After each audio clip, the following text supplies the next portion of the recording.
যত শান্তি চুক্তি করা হোক না কেন, মধ্যপ্রাচ্যে ইসরায়েল যুদ্ধ থামাবে না। কেন থামাবে না? এর কারণ হলো আমেরিকা চায় না। আমেরিকা ইসরায়েলকে দিয়ে সব সময় একটা যুদ্ধ পরিস্থিতি রেখে আমেরিকার যে প্রয়োজন মধ্যপ্রাচ্যে, এটা তাদেরকে বোঝানো হবে। সেই কারণে দেখেন, ইরান এবং লেবাননে আরো যুদ্ধের পরিকল্পনা অনুমোদন করেছে ইসরায়েল। আনুষ্ঠানিকভাবে তারা যুদ্ধের পরিকল্পনা অনুমোদন করছে।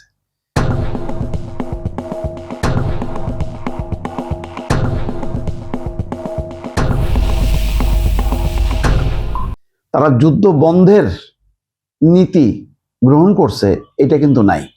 ইরান এবং লেবাননে সামরিক অভিযান আরো জোরদার করার পরিকল্পনা অনুমোদন করেছেন ইসরায়েলি প্রতিরক্ষা বাহিনীর chief of general staff Eyal Zamir. বুধবার আইডিএফ এর মুখপাত্র এফি ডেফরিন এই তথ্য নিশ্চিত করছেন। আইডিএফ মুখপাত্র বলছেন, সেনাপ্রধান লিতানি নদী পর্যন্ত দক্ষিণ লেবাননের পুরো এলাকাকে হিজবুল্লাহর জন্য কিলিং এরিয়া হিসাবে ঘোষণা করেছেন, মৃত্যুপুরী।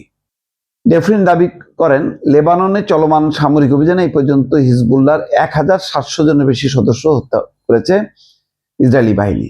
সম্পূর্ণ মিথ্যা। এতেই যে 300-র উপরে মারা গেল, এই সব হচ্ছে বেসামরিক নাগরিক। হয়তো কিছু হিজবুল্লাহ থাকতে পারে। তিনি বলছেন, হিজবুল্লাহ যেখানেই লুকিয়ে থাকুক, তাদের নির্মূল করতে আমাদের এই অভিযান অব্যাহত থাকবে। এই মনোভাব, এই বক্তব্য প্রমাণ করে ইসরায়েল মধ্যপ্রাচ্যকে শান্তি দেবে না।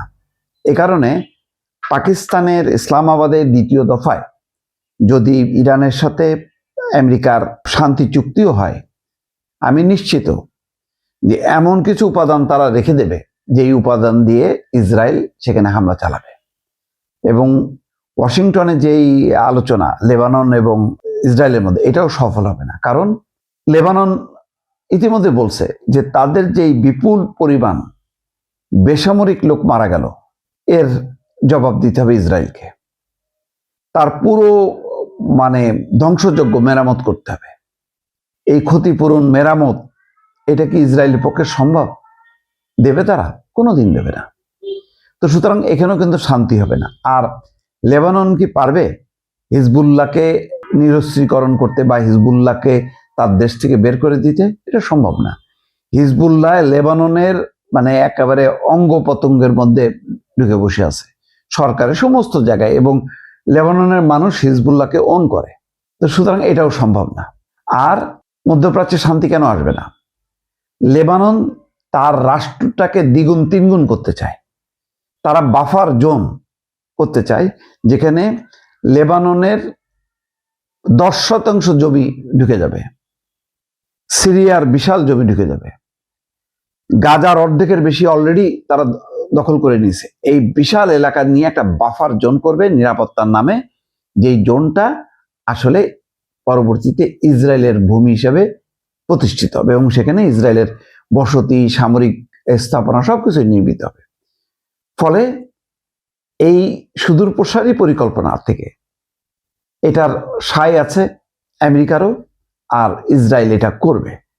সুতরাং মধ্যপ্রাচ্যে শান্তির কেউ যদি আশা করে, যদি মনে করে থাকে যে একেবারে ইরান নিঃশর্ত যদি আত্মসমর্পণ করে, যদি বলে যে আচ্ছা ঠিক আছে, আমরা পারমাণবিক কর্মসূচি আর চালাবো না, এটা একদম চিরতরে বন্ধ, তারপরেও মধ্যপ্রাচ্যে শান্তি নেমে আসবে না।